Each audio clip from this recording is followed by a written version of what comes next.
What's up everybody? We are Deanna and Phil. Deanna's from the United States and I'm from Germany. And in this video we're going to talk about 6 ways how Germany has changed me. So we've almost been living in Germany for a full year now, not quite. We've only ever visited Germany before during the summer months, and I've noticed since residing here, Germany has changed me a little bit. For the better. What? So our first point is I go to the supermarket more often now. When I lived in the US, I would go to the supermarket every Sunday, gather all my groceries, and meal prep for the week because I was working, or when I was in college, I would do the same thing. Because sometimes in the US, it would take over an hour to get groceries just driving there with the traffic and going back home. It was such a hassle. And here it's a little different infrastructure and it's not that big of a deal to go every day if you want to. Yeah, that sounds horrible to take over an hour to go to the supermarket and back. Also, do you notice she's saying supermarket way more and not grocery store? I noticed that. I say that supermarket all the time now. Yeah, but you're right. I think it's totally true, especially in the US you go way less often and here you go way more often. It's also way smaller amounts here. You go for hundreds of dollars in the US once a week and here we sometimes just get stuff for like €8. Yeah. And it's also a little bit of a thing to get out of the house here, just quickly walk to the store and back. Yeah, it's not that big of a deal. And also, the supermarkets are closed on Sundays here in Germany, or at least most of the supermarkets. Yeah, gotta go from Monday to Saturday, every day. So point number 2 is a little silly, I guess, but here in Germany, I feel less comfortable wearing my athletic leggings. Why? I mean, I still wear athletic leggings here in Germany, but I just feel less comfortable.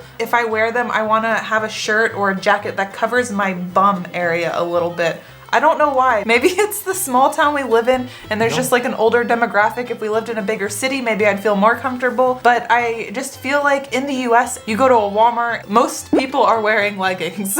But here it's just not as common, or at least the area we are in. So I feel like I noticed a difference and I just feel more comfortable wearing jeans or covering my bum when I'm wearing leggings. I hate that you feel that way. I don't know if it's true. Nobody hates leggings.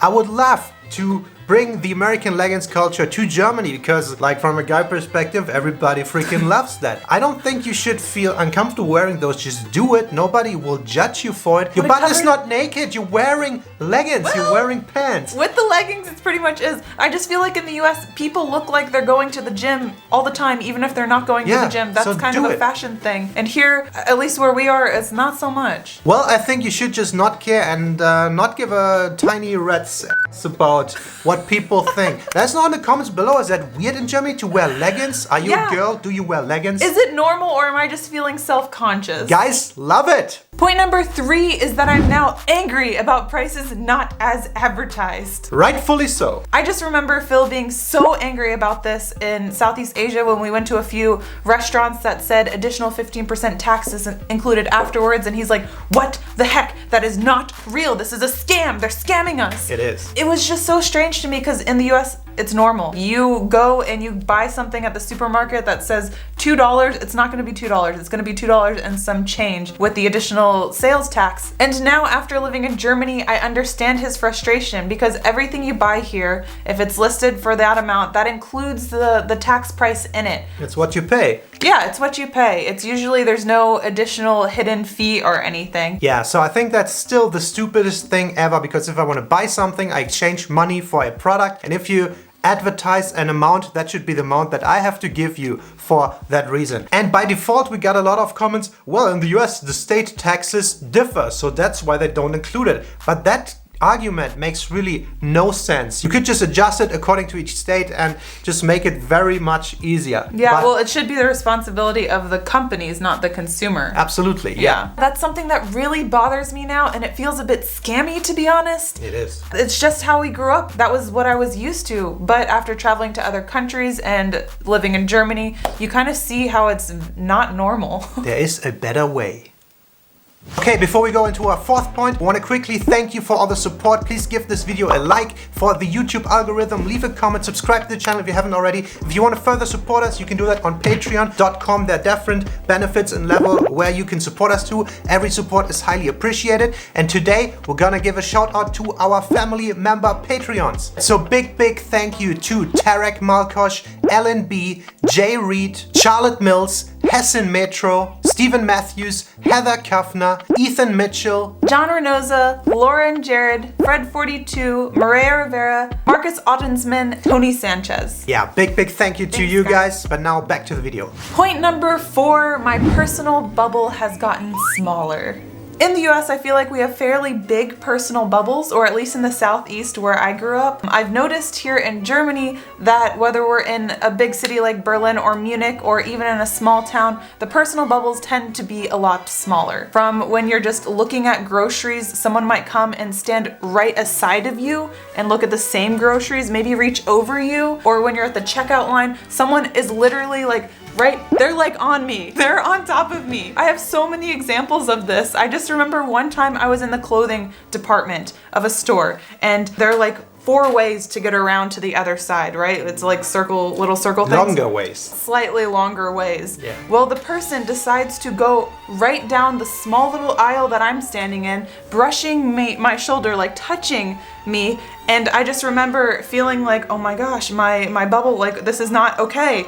And it was normal, it didn't even faze them, and that's happened more than one time. So I've noticed since living in Germany, I've had to just adapt to that, and my bubble has shrunk. So that's interesting to me, because I always thought that Germans have pretty big personal bubbles, and I think most Germans think that way. And the supermarket situation, I think there's a two-way street. If you look at something, sometimes people just block a certain section. I just want to quickly grab something. So I think I did that before, just reaching over and grabbing something. No, I'll get out of the way, to also though. show them that they are just blocking it. Well, then use words. Yes, that's true. Entschuldigung, You should, excuse me, you should pardon. you should use more words, you're right. But I think now that I experienced the American way, I have to admit, yes, the German bubble is actually smaller than the American one. On average. I think for me, I have a pretty big German bubble. Like, I'm uncomfortable with people standing too close to me all the time. And especially in 2020, I think we got reminded about that. Yeah. Because people coming too close, you're like, oh, what the hell is going on? Don't touch me.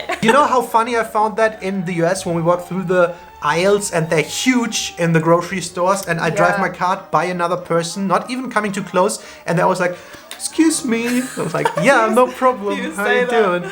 That was so funny. Yeah, I was reminded of that though when I left Germany last time. I arrived in the US airport, and I was at a Dunkin' Donuts. I wanted to get a donut in the airport, and I was standing about 1 step away from the person in front of me, because that felt like the natural distance that I was used to at the time. I look behind me, and everyone else is like 3 steps behind the person in front of them, and I was like, oh my goodness, I'm like up on this person from American standards, so I had to back up a bit. It was a funny realization when that happened. I was like, wow, my bubble has shrunk. Germany destroying personal bubbles. Point number 5, I have fully adopted the bakery culture. Kaffee- und Kuchen-Kultur ist mein Favorit. Phil hates when I say something is my favorite. Yeah, because she uses it too often. It just means she likes something. Yeah, that's translation. American. But yeah, I really like in Germany how there are still a lot of fresh local bakeries. Some people will go to the bakery every morning to get their fresh bread for their breakfast in the morning, and I just really like that. I think some people still do that in the US, but at least where I grew up, there weren't a lot of fresh local bakeries. You might have like a Publix or a Walmart bakery, but no one's waking up at like 6 a.m. to go get those bakery items. Yeah, they open early at like 5, 6. And I like the afternoon Kaffee und Kuchen culture. Ooh. I'm into that. I think that's very German, and yes, you're getting more into that. Although I feel like I'm not that much into that. Yeah. I'm more on board with the morning bread roll thing, fresh bread rolls for breakfast, that's cool. But I think the Kaffee and Kuchen in the afternoon, that is such a German thing, and I think it's just sugary extra food that you eat, but yeah, it's so freaking common if you invite somebody over in the afternoon. There's at least coffee, and very likely there's Kuchen cake as well. I like it. It's awesome. So the last and 6th point on how Germany has changed me is that I eat a lot of potatoes now. Yeah. I don't know if this is a Germany thing or if this is just a Phil thing. I have been eating way more potatoes than I ever have in my entire life. I feel like now we are actively seeking how to include potatoes into our dishes. I'm including potatoes into soups that I would have never included potatoes before. We always have a bag of Kartoffeln in the pantry somewhere, and I didn't even know that potatoes was like a German stereotypical food until I came here and I was like, what's the German dish to try? And everyone's just like, potatoes. Yeah, like I told you before, you even call a German a potato if you want to slightly insult them. Like, I've been called potato before. Oh, a German potato. I'm a potato. I think it's true, and I think the potato eating culture, it's fairly German. It's a very traditional food. Although I think if you think about young adults like university students and people in their early, mid, late 20s, I think the average, at least male, eats way more pasta than they eat potatoes. I think that's internationally. Yeah, because it's cheap. But potatoes, but I still think potatoes are amazing. I love them. I think they are a fairly healthy side for a lot of dishes. So that's why we try to make them pretty much regularly, because it's just a better option than having something fried or whatever. That's why. Or you just love them. I love just them too. Admit it. I love them in any form. Love potatoes. I love them cooked. I love them baked. I love them fried potatoes. You love them sliced. You love them diced. You love them whole. Mashed. Yeah, potatoes. What's not to love? Potatoes.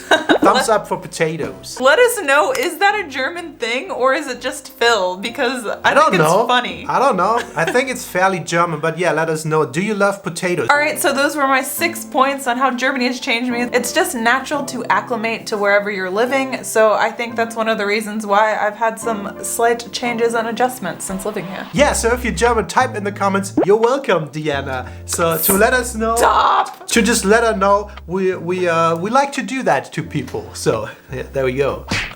Anyway, if you like this kind of videos, like, comment, subscribe, all that good stuff, and we're gonna keep making videos, so stay tuned for that. Thanks so much for watching, and we'll see you next time. Goodbye. Bye. A big thank you to all of our Patreons. With your support, we are able to make videos like these, so a big shout out to all of our patrons here. Thank you guys so much for your support, and we'll see you in the next video. Bye.